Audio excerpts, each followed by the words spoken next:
Welcome to the second lecture of our Autumn 2021 series. I'm delighted to see so many already familiar faces, as well as many new ones. Thank you all for coming. So tonight's lecture is the first in a new series, the Black Atlantic Speaker Series, which is one of the three important series that we're running this year.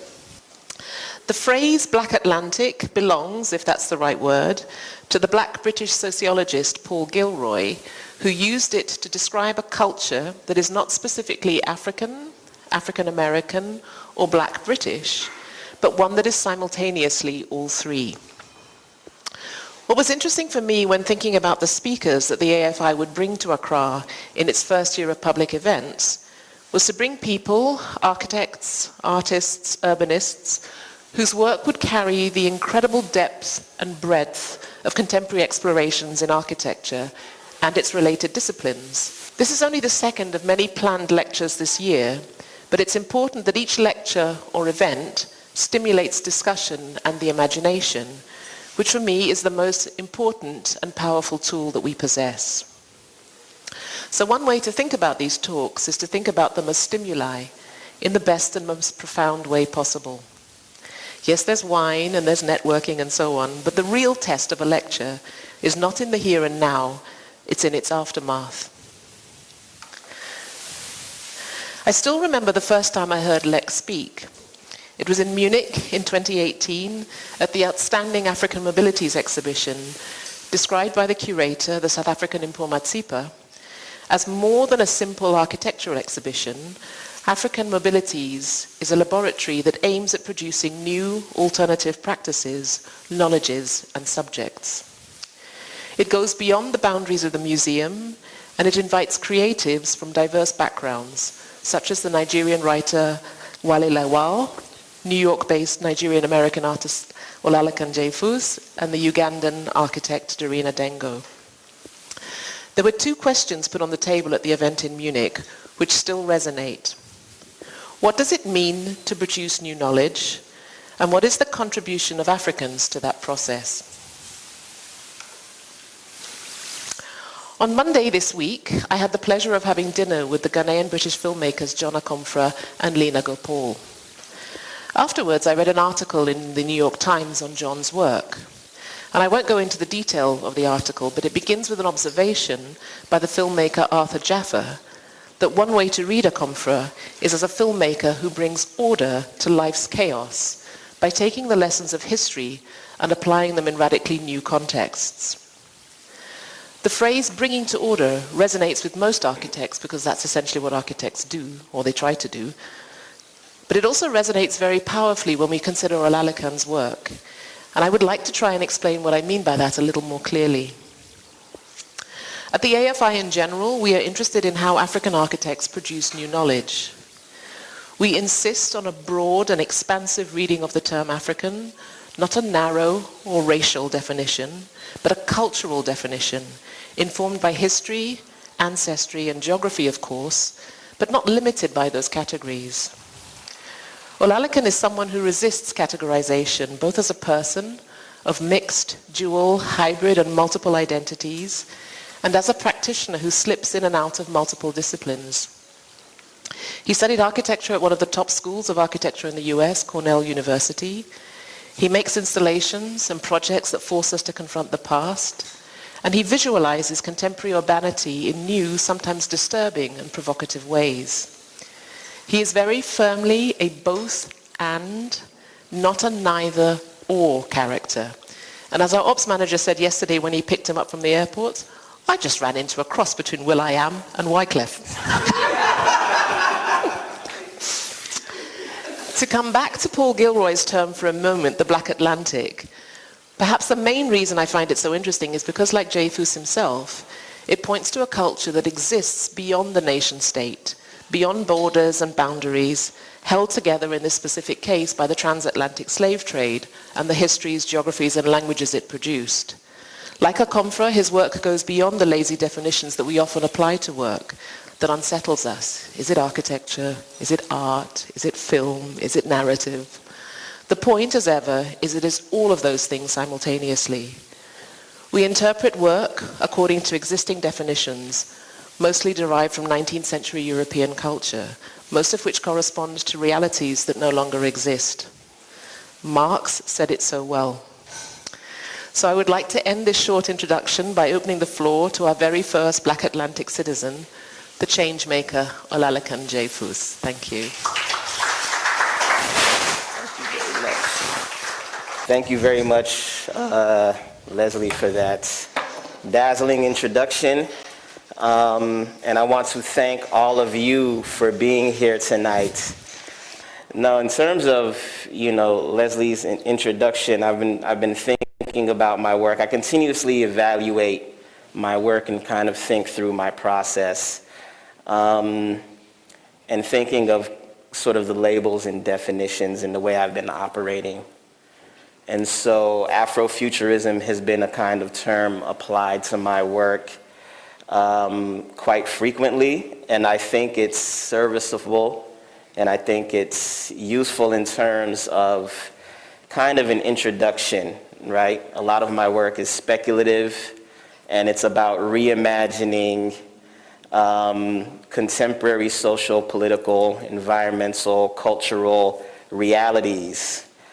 But it might be, in a sense, limiting in that my work is not so much rooted in the future, and I think this is important for considering us, those of us who are part of the kind of diaspora. So much of the work that we do, so much of navigating our identity is tied up very much in considering the past and the reverberations of our past, how we arrived to where we're at, and what we've lost, and what we've gained, and what we've managed to build, and then taking all of these things and projecting them into the future.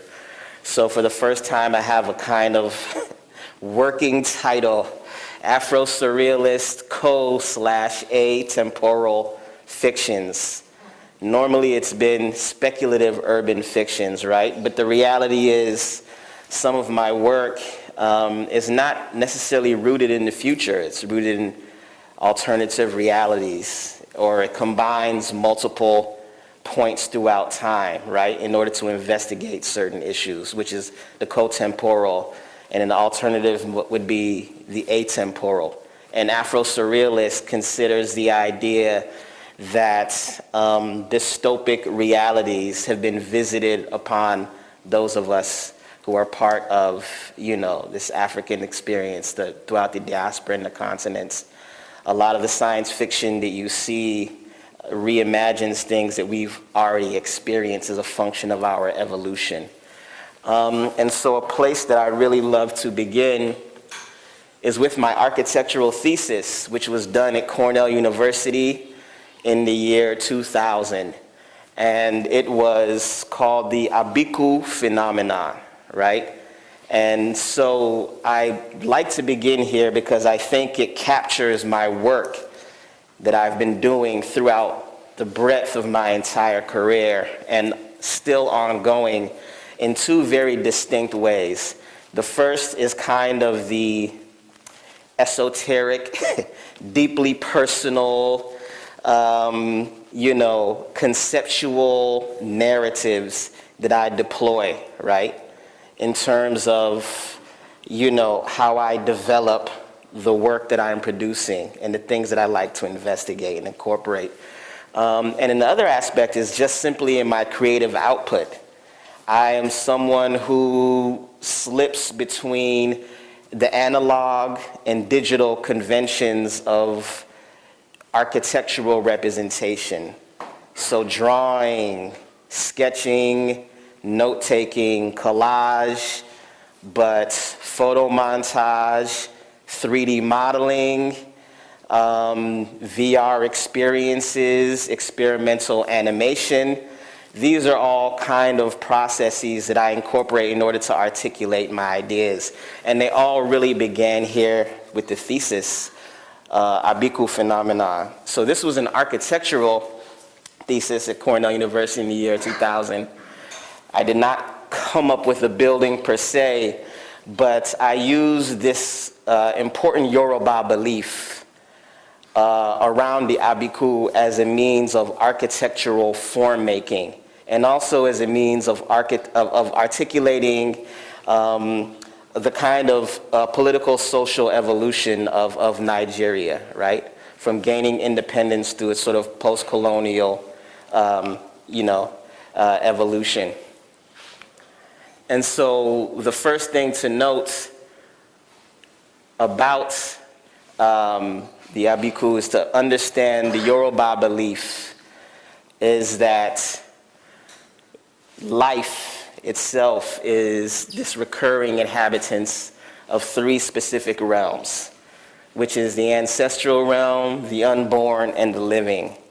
And so the Yoruba believe in this sort of cyclical, trajectory that occurs over and over and over again. The abiku refers to a sort of childlike spirit, and they are known to disrupt this particular cyclical belief. Now, the abiku refers to when a family may lose two or more children in succession. So it could relate to anything, a sort of, disease or what have you, or some kind of tragedy or misfortune. But if a family loses two small children, one after the other, it's believed that that child may possibly be an abiku spirit. The abiku spirit, disrupts this cycle of life. And then they go through, whatever emotions, visiting kind of medicine or priest, in order to figure out how to, get this child to stay, or to trick the abiku so that it does not return to the sort of same family. And so this actually has, if you're familiar with the Famish Road by Ben Okri, there's multiple interpretations of the abiku.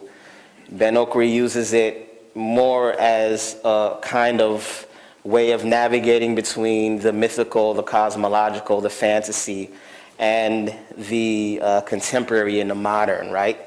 But it has had a kind of political application, an intentional misreading of this very important belief as applied to Nigeria's socio-political evolution. And so an abiku phenomenon is considered a kind of positive attribute when applied to Nigeria's socio-political history, right? The cycle of military coup after military coup as it kind of, proceeds towards democracy in a sense. Abiku phenomenon is seen as disrupting, that kind of cycle of political upheaval. So, I always have to give the whole background. I can be discursive and long-winded about it, but how do I arrive at that in terms of form making? So I just break it down very simply, or I broke it down at the time very simply as a young 20-year-old, right, in college. I was like, okay, what we have here is an incredibly important traditional belief, right? And what we have is, because of the evolution of time, there's a political application, a social application, right, to this belief, a kind of intentional misreading of this traditional belief and applying it to political, social circumstances. So I took that to mean, okay, let me find a kind of traditional architectural structure and find a way to misread that sculpture, misread that architectural structure somehow, right?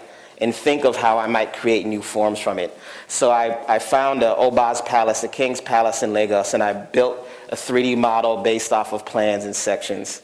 And I always feel bad because I don't know how old everyone here is, but my thesis is on a zip drive. A zip drive is this little square thing that at the time held 100 megabytes. And I was like, whoa, 100 megabytes. There's so much you can hold on this thing. So it's somewhere on a zip drive. So I made this 3D model using the CAD program at the time, which is FormZ. And FormZ had a very interesting rendering function called Quick Paint. And so this is also important in terms of, again, me talking about my creative process and how I may appear to be proficient in certain softwares, but the reality is I've always used architectural softwares simply to the extent of how can I exploit them for an idea or concept. And so QuickPaint had this, it was utterly useless, right? In that it did not calculate along the z-axis. So if you were to build a house with a back porch and a front door and you hit the QuickPaint button and render it out, it would throw fragments of the back porch in front of the front door, which I found incredibly both useless but so fascinating for an architectural software, in which, again, why I start with my thesis is so important, because I have always tried to challenge architectural rendering, which is, of course, is rooted in accuracy, right? Architecture is supposed to be very accurate. Your photoreal renderings are supposed to articulate to your client the building you're building for them, what they will see, the materiality. But I've always been fascinated by how I can use these sort of glitches to articulate what my idea may be. So I found a purpose for QuickPaint, which was to take this 3D model of the Obaz Palace and create these glitches, create these random fragments. So I set up cameras throughout various quadrants in that model, and this is what you're seeing. So similar to the idea of the Abiku disrupting this kind of cycle, I let the rendering, the QuickPaint rendering, run for various intervals. First 10 seconds, then 20 seconds, then 30 seconds, then 40 seconds, and captured the fragments in each of those quadrants, and then projected them back into plan, and then stitched them together to create entirely new constructs, right? So it was a kind of architectural form-making exercise that was looking at, this kind of cosmology, this belief, and this application to, of course, the social political evolution of Nigeria, and less about function and form, and right? Again, this was my very early way of kind of thinking of generating ideas and narratives through these sort of processes.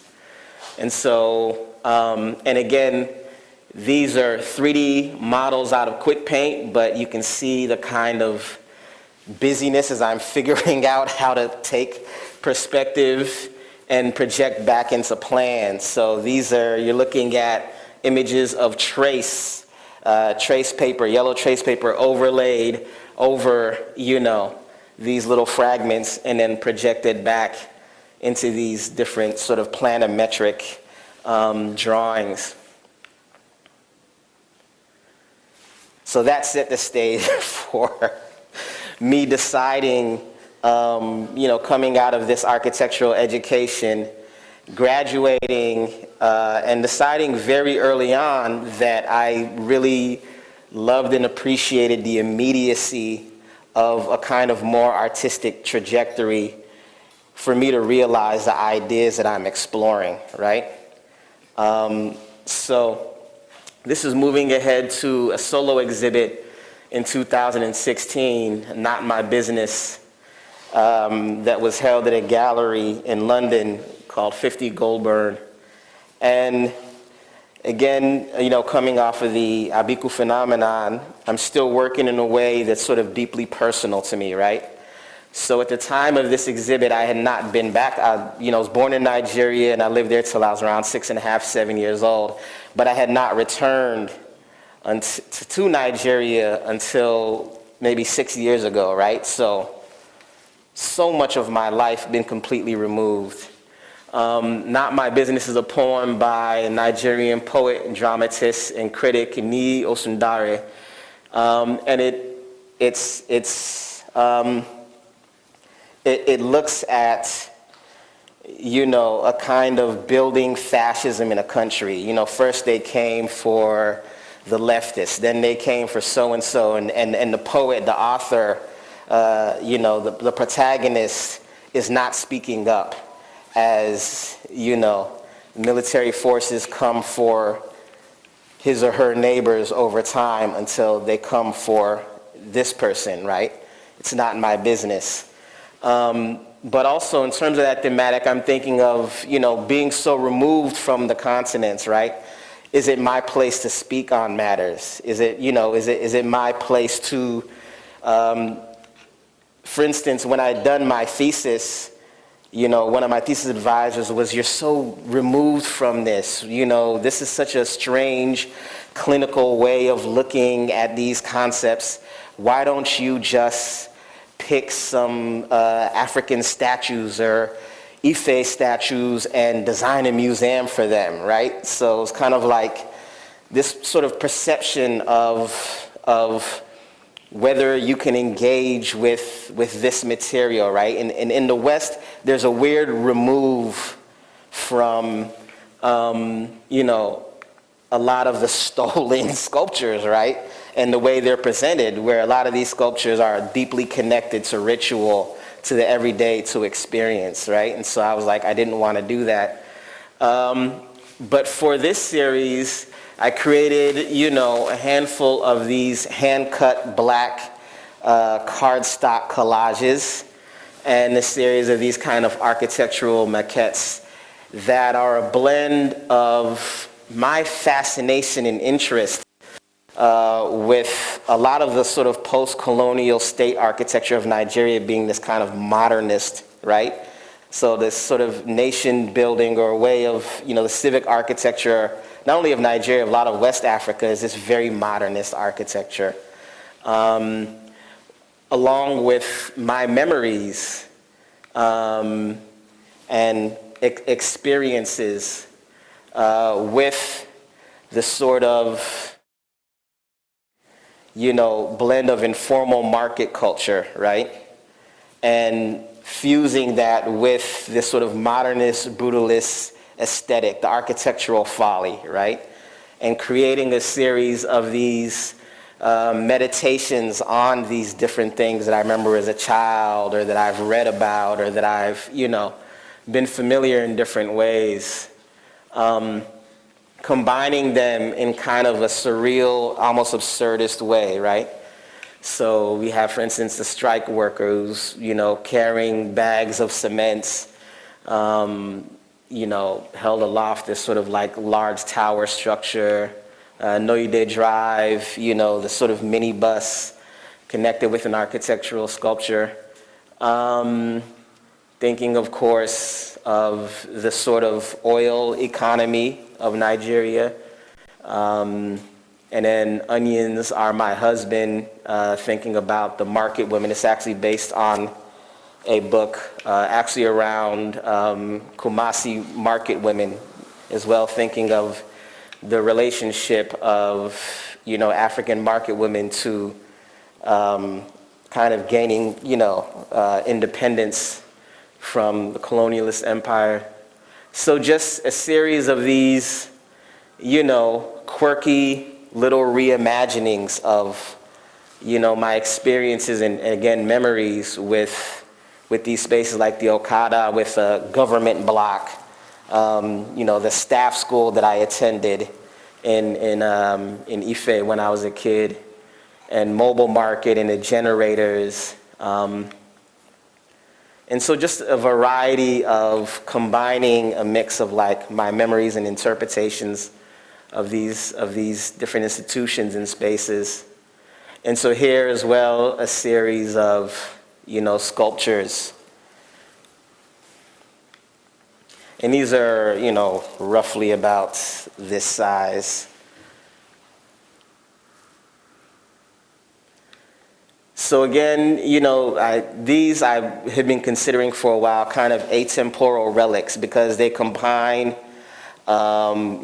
memory and nostalgia with, the sort of trajectory again, the sort of social market economy trajectory of Nigeria sort of blended together in these kind of quirky relics in a sense. The collapse, much of these sort of interpretations. So moving into architectural utopian / dystopian isms. This is now more of my speculative architectural reimagining. So I started creating a series of these digital montages. So this is a mix of photographs that either I've taken or a colleague of mine has taken or sourced from the web, kind of collaged together with a 3D model.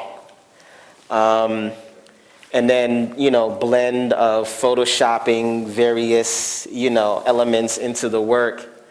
And so it became much more about extending visibility, hypervisibility, if you will, to these communities throughout privileged real estate in Lagos, right?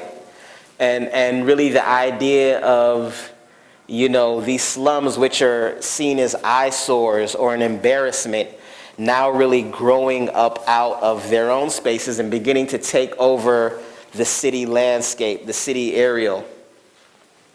But using the language, the sort of building construction language, the material language, and the building typologies of, the everyday local materials, right? Sort of innovative, sustainable practices, land reclamation, waste removal, waste, recycling, and just all of these different sort of green technologies. And so it wasn't necessarily intended to be science fiction, but of course, it's really seen as such, right? And so when I first created this work, it started gaining a lot of sort of traction and visibility. And so whatever I would say about the work, it would often be presented, could this be the new skyline for Lagos, clickbait titles, right?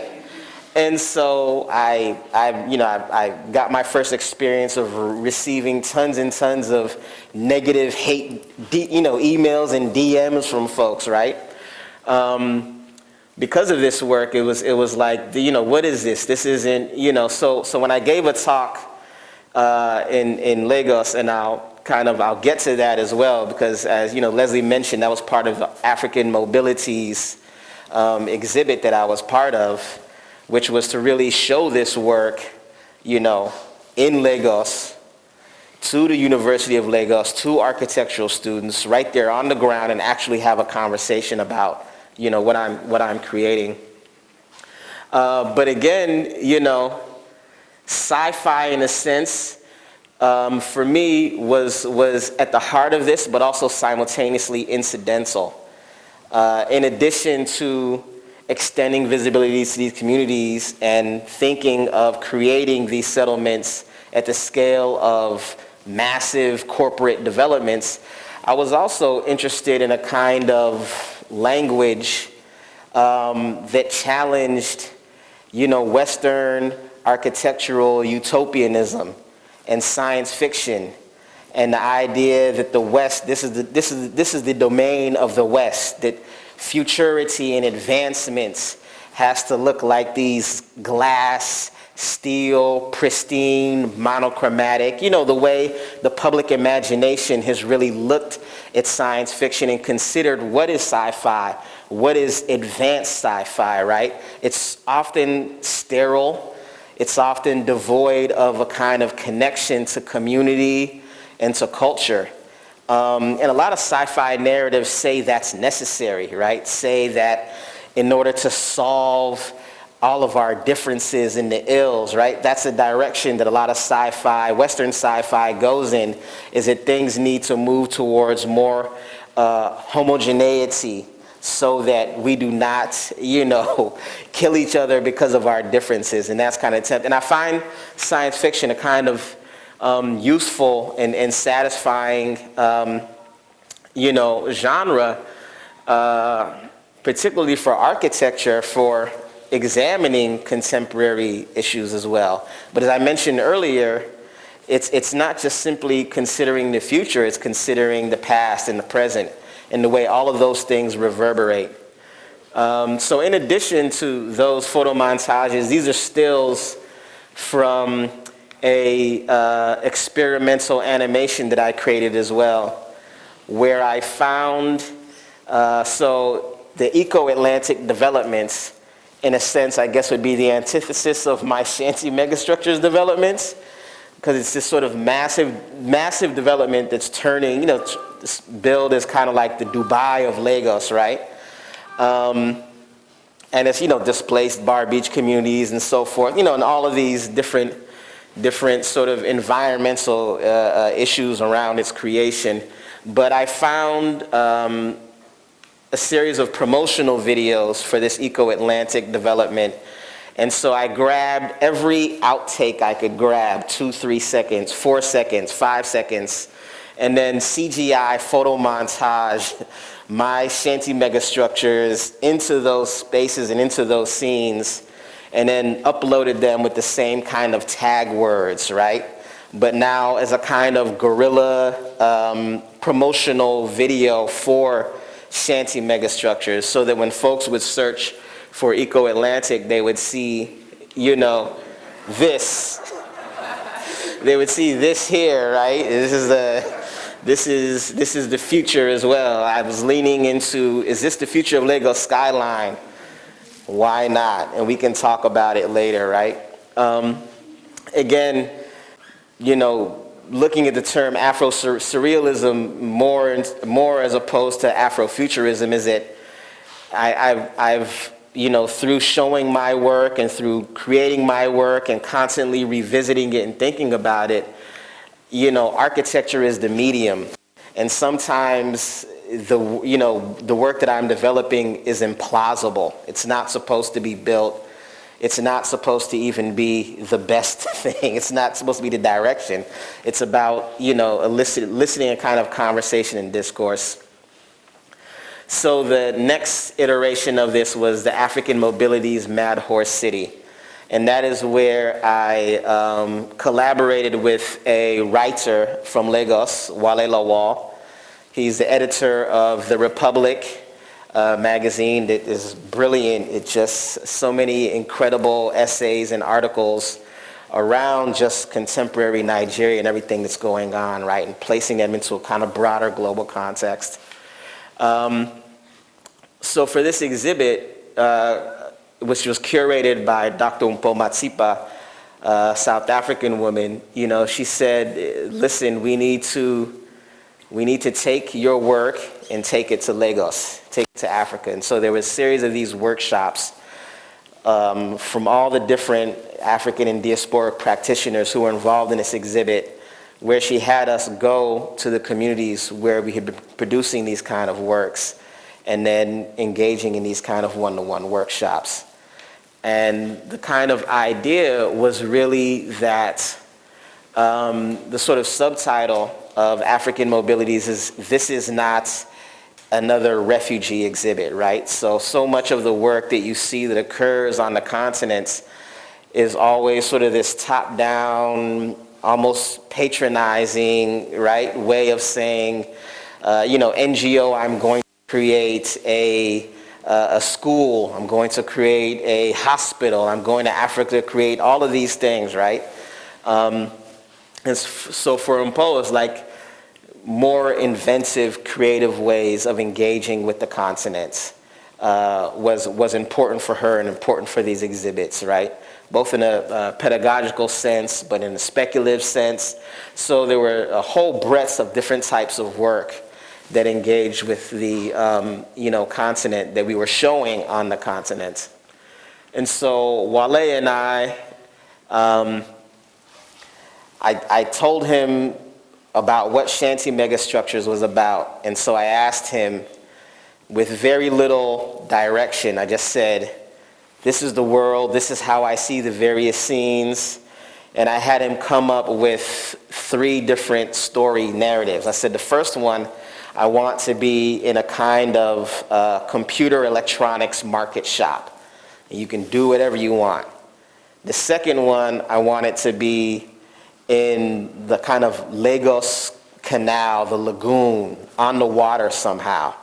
There's a community on the water. You can tell whatever story you want to tell. I said the third one is going to be in a single residency occupancy unit, right? SRO. We're getting inside the large Shanti Megastructure building. Come up with whatever you want.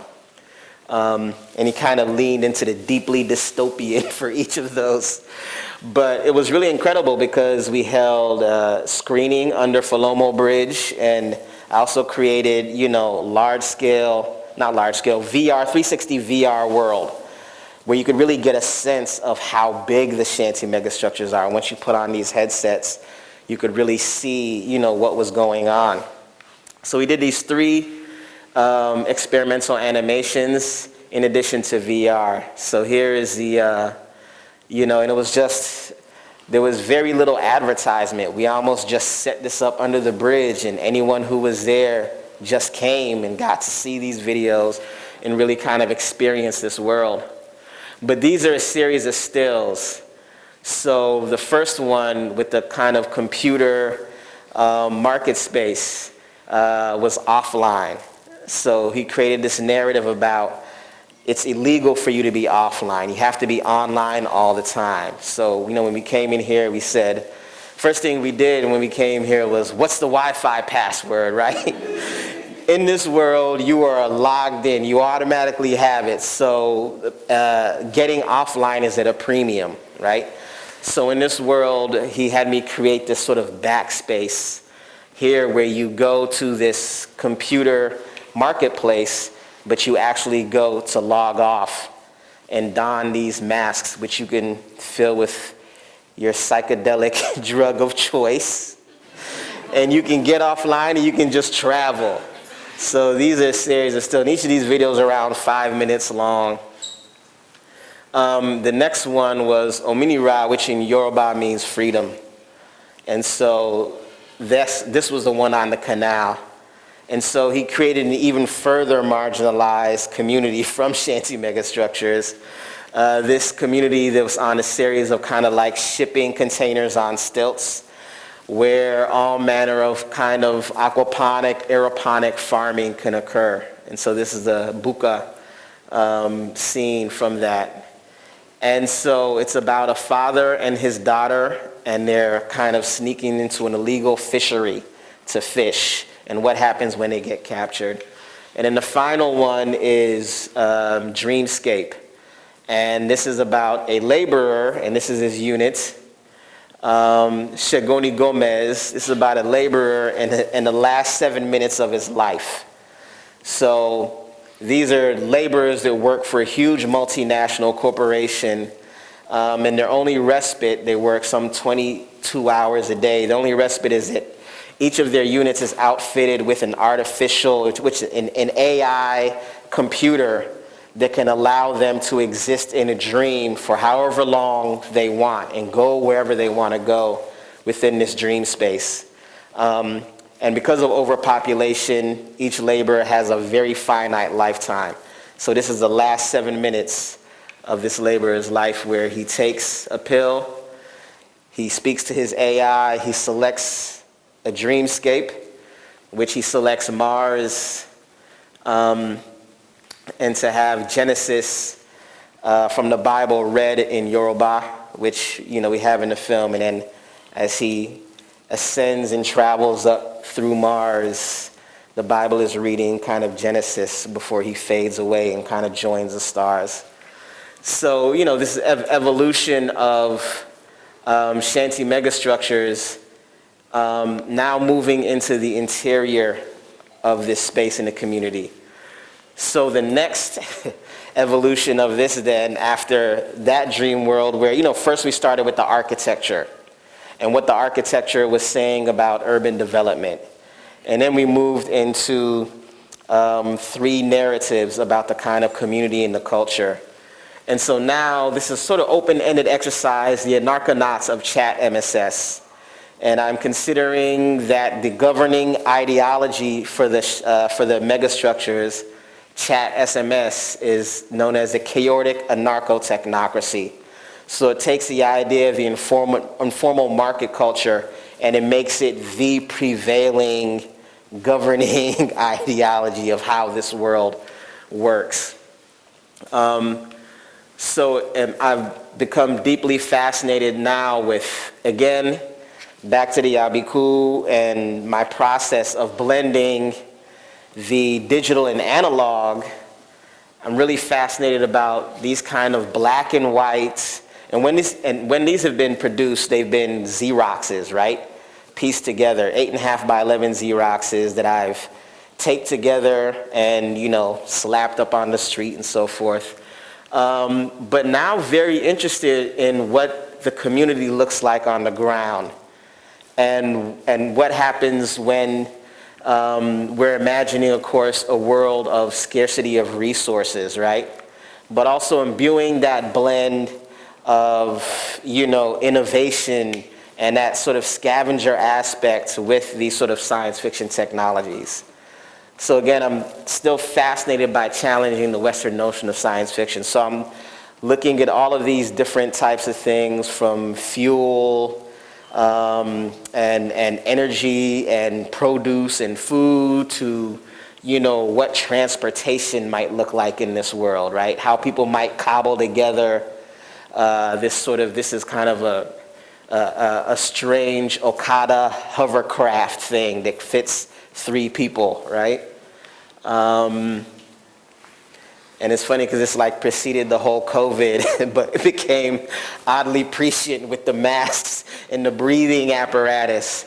However, we understand that, things like COVID and the climate apocalypse, these are things that we know about, right? So everyone's like, oh, how did you see? We've known about all of this stuff, right? This is not some random happenstance occurrence. This is what happens with, overdevelopment of industry and capitalism run amok, right? And huge disparities in kind of wealth and access.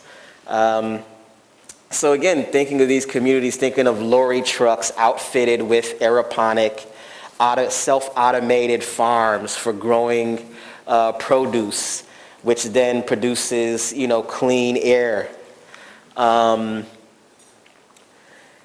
Zoom learning, right? So again, it precedes COVID, but thinking of, pupils with these sort of goggles on, which they can, then view their studies and travel to different spaces while kind of being, taught outside. Your Wi-Fi boost kid, your kid running around with the Wi-Fi booster. You need to send a message across the globe, right? You're out of credits, you're running low. Here comes this kid, he can hook you up. He's got the robotic arms as well, right? And then this is actually one of the buildings of Makoko Village I had photographed, and I was like, what if I put it on an amphibious vehicle and added, this vertical farming system to it? So these are just a bunch of kind of really creative exercises. Again, students, independent study, group partner learning systems. Just very suggestive. I'm not even defining what these things are. I'm just working through, what this world might look like. And again, these are a blend of photographs that I've taken myself or my colleague and friend has taken throughout Mozambique and Johannesburg and Lagos. So these are actual photographs that we've taken that I'm outfitting with these, various technologies. So after creating artwork around Lagos and the continents, everyone's asking me, of course, back to the not my business, right? Like, well, you grew up in the States. You're American for the most part, right? And you've lived in Brooklyn for 20 years. When are you going to return to reimagine something that you're more familiar with? And so I recently was part of an exhibit at the MoMA, Museum of Modern Art, called Black Reconstructions. And so it's 12 architects that were to select various cities and reimagine them through this kind of lens of sort of reconstruction, right? And it's a very incredibly fascinating exhibit. You see such a huge breadth of approach to what all of this means. So for myself, I've been a resident of Brooklyn, New York for 20 years now. I moved there right after college. I've lived in the same neighborhood in Crown Heights.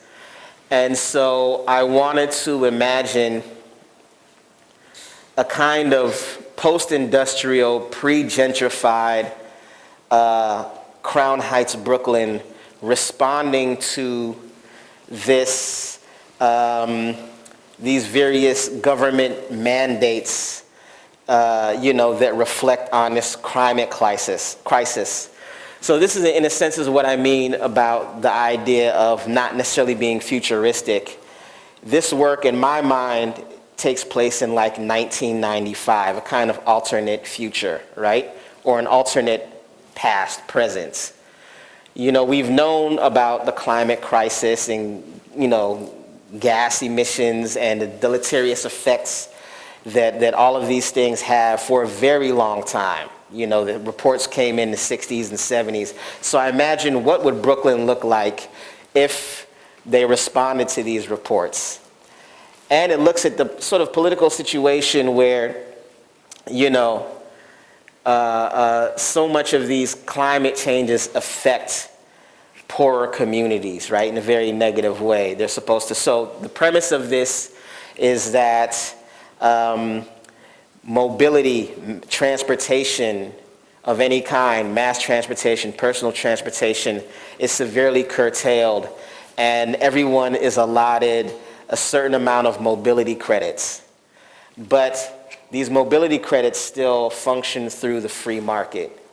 And so, of course, the rich are able to buy up the majority of mobility credits so they can travel and go and move around as they please. And poorer communities do not have access to these mobility credits. So in a sense, they're frozen in place. Hence the name, the frozen neighborhoods. So through this sort of dystopic precedent parameters, I said, well, what happens if they're cut off and they become completely self-sustainable? Self-sustaining, what sort of technologies, what practices might occur. And so this is really an exercise in looking at the world. And so, I'm also fascinated with sort of everyday architecture and building typologies of, the same way I'm fascinated with the informal market culture out here. It applies to New York, where the bodega and the deli and the storefront church are more than just bodegas, delis, and storefront churches. They're social spaces. They're cultural spaces that really connect with these communities. So imagining all of that through the developments of a variety of advanced technologies, through coders and hackers that have now taken the MTA, which is the Metropolitan Transit Authority, the subway system, no longer runs, right? So part of this story narrative is that the subways are now these sort of large virtual kiosks where you can go and you can wear various headsets or connect to a kind of larger neural global gateway that gives you, despite being mobily confined to these neighborhoods, gives you access to the globe. And so the idea is that this technology is proprietary, right? So there's a whole concept about, outer forces trying to steal these technologies. So I really just built so much up of this world and presented it, and there's video and there's sculpture as well. So there's a large scale sculpture. This is a residential mailbox that you see all throughout Brooklyn, New York, but I've now, I built it up in my bedroom. I took all the boxes out, created this face for it, and so now it's kind of a subway map kiosk. It tells you where all the various subway stations you can access, or rather the kind of gateway stations is what I'm calling them now. Again, made a series of sculptures as well around, the one on the right there is about seeds and planting seeds, and now there's these large seed banks as well, right? So the idea of kind of creating this archive of produce and foods that can be built and shared. And so I had these two walls where I show, a variety of these renderings of what Brooklyn looks like. And these are actual, you can't, I didn't show the before, but these are real photographs with this world overlaid. So this on the right is actually the East New York subway station, subway train. And this is just a block not too far away from where I am. And so I'm giving glimpses into kind of what this world might look like with names like Plant Seeds, Grow Blessings, the Brooklyn Interfaith Seed Vault, the East New York Greater Gateway. So this is really an exercise in like massive, massive world building, both of looking at this world that is now kind of cut off, but has really created a sort of robust, kind of thriving society.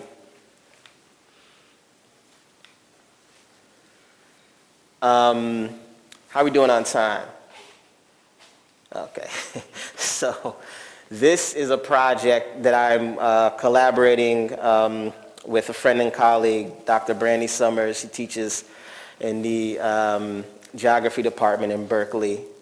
And so she's actually an Oakland native. And again, the idea of this sort of atemporal or cotemporal fictions. We're very curious about looking at the homeless crisis in the Bay Area. And this is a, kind of huge major issue, particularly in Oakland, California, which is a black city. And so the title of this project is called The Apocryphal Gospel of Oakland.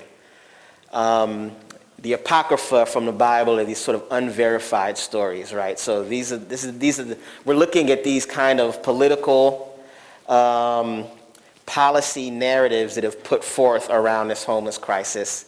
And we're using speculative, kind of absurdist architectural renderings in order to really examine what's going on, right? And so there are two issues around the homeless crisis in Oakland.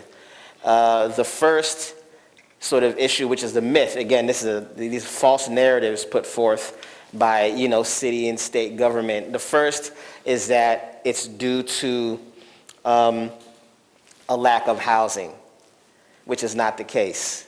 There are it's some absurd number, like there are 4 homes for anyone who wants a home, right? So it's kind of this lie of there's a lack of affordable housing, right? And then the other issue that is more a function of erasure is that it is not due to kind of racism. Some 70% of the homeless are black, and Oakland is a black city. So these are two things we kind of examine. And so this first image is the Ark, and we look at one of the city council people put forth, why don't we put the homeless on cruise ships, on decommissioned cruise ships? So we're really looking at all of these policies put forth in lieu of actual effective policies, and in creating sort of imagery around them to show how absurd they are.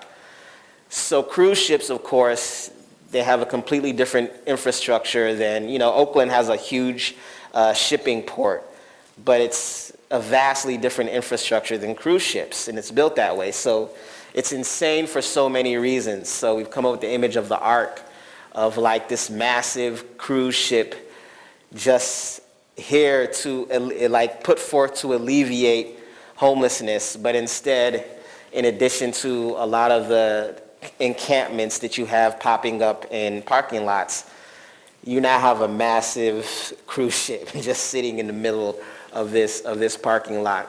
So it's a way of where we go through, and you can read all of this if you want to. These are snippets from the articles we're writing about it, but you can read through the various scenarios. It's sort of a way of really explicating this particular issue and the history of Oakland, but through this sort of absurdist, speculative imagery as well, as a way of really heightening, how far, city, local, state governments will go to actually avoid putting forth real solutions. So the other one is Teslament. We examine the way there's all of these performative relationships with large businesses, right? Businesses that often are at the root of displacing individuals now can form various partnerships. So we have this Teslament under this old train station, which is right in West Oakland, the 16th Street station. And so Tesla has donated a bunch of its decommissioned S trucks and various Teslams. The idea of, living out of your car, but living out of now a smart car, right? So gaining more access. And we discuss, such things as how greening practices, when looked at sort of this, kind of fancy middle class lens, is acceptable, right? But when looked at through the poor or marginalized, it's seen as potentially unsanitary, right? There's all this kind of language that's used to describe settlements. There's all this language used to describe ways of, destroying these settlements because they're unsanitary. So all of these ways of looking at the issue while not actually correcting or directly addressing the issue. Another one we found is there's so much language, and particularly in this is very U.S. centric though, right? There's so much language around doing for self, right? Where we understand how much money the government actually has, right? To put forth actual, real change, but what they're not willing to do. But there's so much language around pulling yourself up by your bootstraps. So Lyft, is one of the ride sharing. There's Uber, there's Lyft. And so we imagine that Lyft, which also has a huge base in Oakland and also is connected to this kind of gig economy, right, which provides jobs but without true job security, right? So the idea that Lyft is donating some of their ride shares to create mobile homeless shelters and using the language, again, the commercial language of uplift yourself. So there's ways where we look at how, various commercial enterprises demonstrate allegiance, to marginalized communities, while actually doing very little and oftentimes being the cause. So this past year we saw in the U.S. a kind of racial reckoning with, series of really egregious examples of police brutality. But then because we were all mired and bogged down with the pandemic, we're sort of forced to face these realities. And so there became this kind of explosion of allyship, an explosion of diversity and inclusion, and a lot of, language around supporting the Black Lives Matter. And again, the idea of, organizations, corporations going out of their way to demonstrate allegiance to these particular issues. So we imagine this Black Lives Matter Riotville. What we noticed both in Oakland and throughout the U.S. was that a lot of shops that feared being destroyed during riots, but we know most were peaceful protests, would put up, plywood and then signs and posters to signal them being on the side of the protesters. They'd say Black Lives Matter, or they might commission an artist to create a mural dedicated to these particular issues. So we imagine a kind of developer sort of transforming this building, this Beaux-Arts building in Oakland, into, this, again, luxury commercial residential building, but in the interim, petitioning the states to expand the scaffolding and the sidewalk shed around the building to allow for temporary homeless shelters, right? So now there's space in between. We call it Black Lives Matter Riotville. So really taking the idea of these stores, commissioning individuals to signal their allegiance to these issues, saying, what if they expanded the space to say temporary, homeless shelters? So really going step by step through each of these particular issues and looking at everything they're doing and reimagining it through kind of speculative architecture. So parking lots have been a kind of very contentious, important space in terms of displacing communities, right? And in terms of them being spaces where they have been granted, where homeless people can, park their cars, can build spaces. So imagine that Home Depot, which is a, very prominent, kind of home building center where you can go and pick up doorknobs and doors, for your DIY projects, partners with Tough Shed. They actually have a Tough Shed program where small garden units can now be used for homes in these parking spaces. So again, I'm imagining that as, and again, these solutions are always considered temporary, but again, back to the issue of co-temporalities and atemporal is that, all the way back to the 60s, these policies were put forth as a temporary solution, but they continue to be the same temporary solution offered over and over and over and over again. So the reality is there's nothing temporary about them because they continue to be the only kind of solutions that city and state governments are willing to put forth to address this issue, right? As opposed to simply making the housing affordable, right? Or eviction moratoriums, all these things, the extent is the tough towers. It's a temporary thing, but now it's this precarious, elaborate 10-story sculpture. Okay.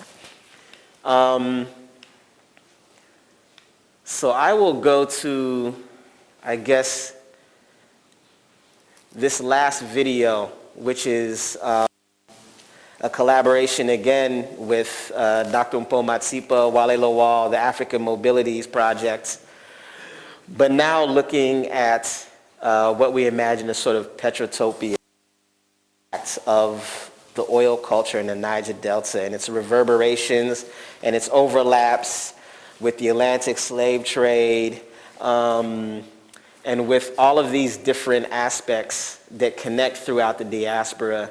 This is really a kind of abstracted, surrealist meditation on collapsing so many of these ideas. And so this was an installation we did at Venice, the Venice Biennale. It is 3 light boxes of these petrotopias, these scenes, again, futuristic or alternative timelines, thinking of all the different industries and institutions that connect along the idea of these oil futures. So this is devotees of the Petrotopia 1.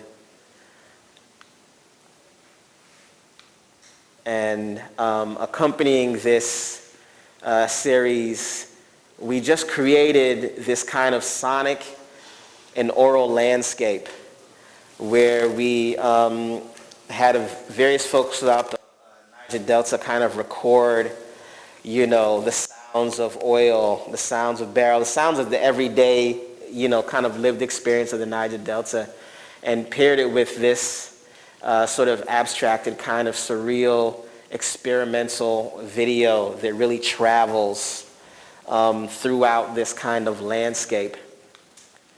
And I guess we can cue up that last video.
I'm going to open this to the audience for a short Q&A, but there's one thing I wanted to say, and it's part a statement and part a question, and that it's that I always understood smell to be the one sense that could catapult you back into a place more rapidly than any other sense.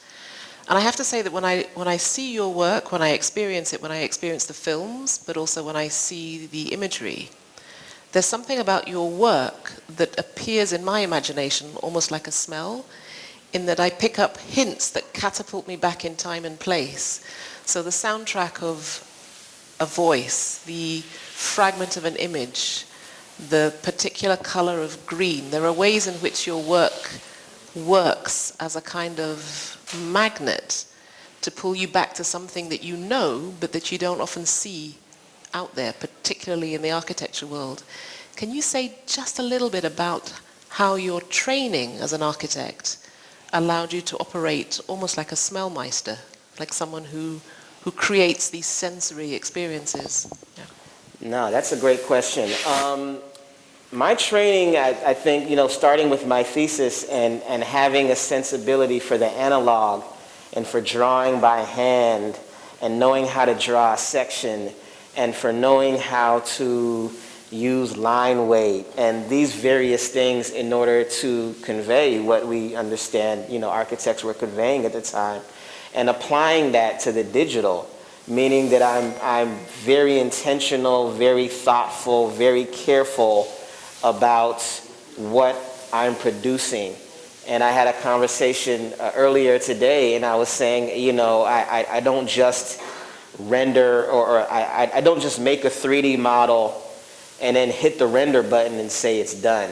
Or I don't just do some kind of parametric modeling and let the computer tell me what I'm doing. The images, the 3D images that you see that I create, there's an intense amount of layering and collaging and information and symbolism and intent and narrative and suggestiveness that I'm imbuing these images with. I will continually go over them over and over again, adding things, removing things, changing things, playing with the scale to really give you as kind of intense and as comprehensive and as immersive an experience as you can get while simply looking at a still. And that's what I bring to, even the black and white Anarchonauts images of characters, There's a lot of detail that I'm treating these images with. Can I open this up to the audience? Because I know, yes, Bazi. Okay, one here. Hi. First of all, thank you so much for sharing your world and your work. It's fascinating.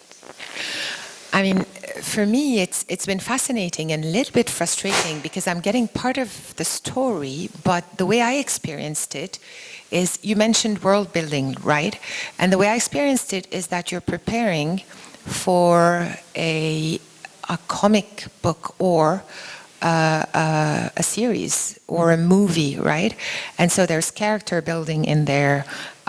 You've thought about the world and and so I was getting snippets of it, but then I would get excited about one thing and then I don't know what happens, and so I was constantly like, okay, but what is that story? And it's, I don't know, are you conscious that you're actually building, you're a storyteller, or you're creating, world? Absolutely. That's much of what, the frustrating part that you feel is the frustration that I feel as well, working on many, many projects at once. And I don't know if there will ever be a time when I will table all the other stuff that I'm working on and really get into that one thing. So my approach is to almost treat it like a free exploration game engine, Some of those games, they have narratives that you can follow, but some of them, and I have actually done that with the VR experience. When you put on the headset, you can simply meander through this world and go kind of wherever you want to go. So I'm absolutely conscious of the fact that I'm building I mean, world building is such a intense exercise, right? And which is why when you see it, there's huge production teams that are behind that kind of work. It's also the reason why you'll see that something like Shanti Megastructures go through 4 or 5 iterations. First was just about the architecture and what the architecture was saying about urban development as it occurs throughout the world. The second was about a series of stories, but those are just simply a function of the time I have available, right? And the amount that I can dedicate to those stories. I would want to see everything through to its conclusion, or at least to its entirety, right? So that, the world is clear and there's a story you're following or characters you're following. But for now, I just really dip in, work intensely on something for months, and then I go on to the next thing. And I suppose that is, in a sense, the nature of the world, is that it can never be complete, that you're only ever experiencing fragments of it at a time. Any other questions? I'm going to take 2 more. Yeah, go ahead. Hello. My question is, how do you define beauty now for you? And I think, Okay, stop with that. How do you define beauty now? Go, 2 seconds. Well, to that question, I would say this. I'm working against the idea that architecture in and of itself solves problems. And I've been doing that for a while now. An example with the Oakland work that I couldn't really get into is that architecture is at the kind of service of larger political structures, right? So what I'm doing with my work is I'm beginning to have a conversation about what those structures impose on architecture and the limits of architecture. So there's intentionally no solutions, because the idea that we can simply, again, to what Dr. Mpo was working against with African mobilities, is that we can't just go and say I'm going to build a school in Kumasi and solve anything, or I'm going to build a hospital in Lagos and solve everything, right? But there is such a pervasive belief that that is what architecture does and what architecture has to do. And so I'm interested in, to your question of what is beauty, I think beauty is the way the work that I do may interact with someone who is building a hospital, someone who is engaging in bottom-up social practices, community-based practices. I'm trying to expand the dialogue between all of us to show that we're a part of a massive ecosystem, and so that it's not always we're looking at one way of producing architecture, particularly on the continent here in Africa, where the prevailing way of looking at architecture is to do these paternalistic projects, right? I'm trying to expand that conversation. I'm not saying what I'm doing is a solution. I'm saying what I'm doing is just another inventive way of looking at the architectural world and the field of architecture. And if we begin to put these different approaches together in conversation, we have a far more holistic picture, right, of how to approach working in cities, working with individuals, working with communities, right? Because for right now, there's blinders in the way everyone is working. No matter how well-meaning your architecture is, the impact that it can have is severely truncated and limited by the political, social, infrastructural, governmental, reality that exists there. But if you're in conversation, more can be done. So I'm trying to add to that understanding of beauty, which it could be the materiality of using these beautiful materials. It could just be a wildly inventive or speculative way of looking at it, right? But it's adding to the overall picture of what architecture is. I think there's a really important, in some senses, an omission in all of the things that you listed, the political, the social, the governmental, etc. And one of them, for sure, is the educational. Mm-hmm. And if I had $1 for every time in my teaching career I have heard the words, do not teach African students to dream. What they need are jobs. Mm-hmm. For me, the real key thing about your work is the power of the imagination to imagine something that's not here but could be. And so that question of beauty, I think, is a really important one, because architects, we deal with beauty. We pretend we're afraid of it, or that we don't like to admit to it. But actually, seduction, beauty, desire, these are really powerful forces. And I mean, I think you use those forces absolutely seductively, but with a very, very specific political intent. Okay. One more question. Okay, Graham.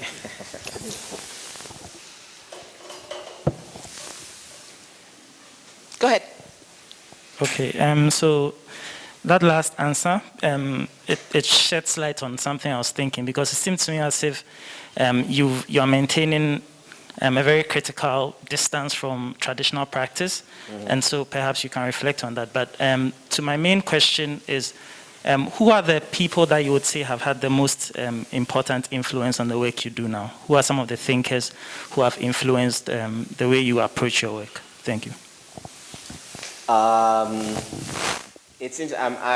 such a visual person, and I am very much a storyteller. And that's the first thing that I let people know when they see my work. I say you have to understand, just imagine if you're, if you're reading a story by Octavia Butler, right? Octavia Butler is someone who very much inspires me, or Nnedi Okorafor as well. These are very violent stories. These are not happy stories. These are not, let's all hold hands and the world is beautiful. And we, as the public, we grant that freedom to someone who says, I'm a writer. We grant that freedom to someone who says, I'm a musician.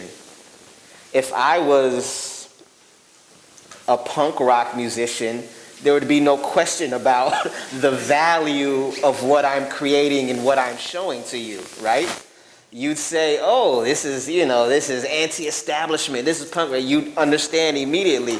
You wouldn't, when I was challenged in Lagos by a young woman, her points were incredibly valid, right? She says, why is this so negative? Why are you looking at the worst things? And it's in front of why are you looking, why all of this? And I was like, not to diminish the validity of your statement, but it would be like asking Octavia, and not to say I'm as great as she, but again, simply because she's an influence of mine, it'd be like asking Octavia Butler, why don't you write romance novels? It's just simply not the genre that I work in. And instead of music and words, my medium is architecture, is the architectural language, is the building type, the architecture of cities. So if my story is, negative or dark, or if it's hopeful, right? That's being done through architecture and the forces that impact how architecture and cities are built. Again, I'm very much a storyteller. I'm very much a storyteller. I'm very much an author, and so my influence are stories, narratives, authors, writers, music, exploring all of these things. I just, I went to school for architecture. And I was deeply and again, this goes back to the idea that the architecture and architects can produce solutions for communities that have so many vastly competing elements and ideologies to them, right? The idea they can go in it's another medium, And to, your point about beauty, it's, that's the medium that I'm deploying whenever I'm telling my stories. That's why it's open-ended. That's why it's unfinished, right? That's why, because I'm curious about it. The whole Brooklyn thing, I'm curious about climate change and its impact on this Brooklyn community. Shanti Megastructures, I'm curious about large-scale developments in displacing communities in Rio, when Rio was going up for, the Olympics. They just had no problem going in and bulldozing all these communities. And when they want to show you brand new developments or their architecture has always been political. It's always been political. It has always been in service of something, empire, or what have you, right? Or whatever it may be, right? And so I'm kind of speaking to that through my work, but I'm deciding to look in a kind of different direction. In a way, sometimes even removing architecture from the equation, right? It's a very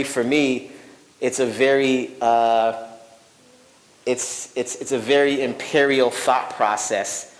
Again, thinking of all the sort of, the major civic buildings all throughout here in West Africa, which are these huge modernist monuments, right? Or all throughout the world. Oftentimes they end up unoccupied, empty, but we're still taught them. We're still taught Chandigarh and whatever, whether they operate well or not, whether they actually engage with the communities where they're built. It's almost absurd that we are taught this architecture as successful, beautiful architecture.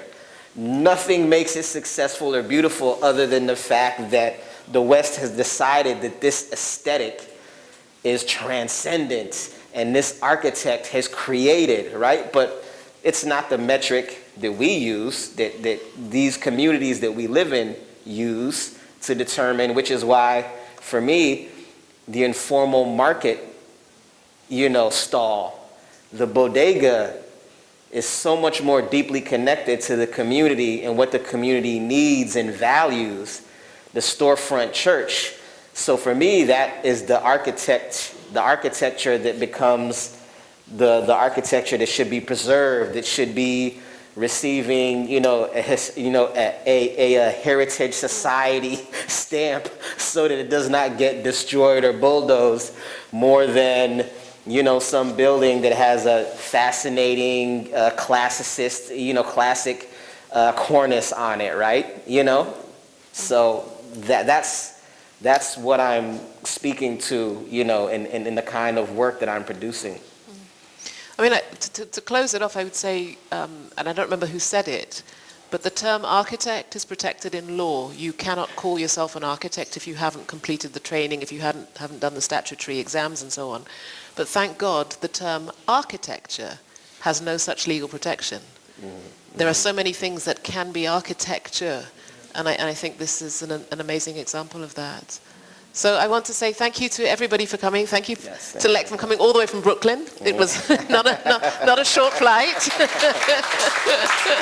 you for having me. And our next event will be on the 7th of October, not in the mix. We'll be moving to our permanent new home, which is just up the road. So I do hope you'll join us. We'll be on Instagram as usual. So thank you, everyone. Thank you for coming. Thank you all. Thank you. Thanks for coming out.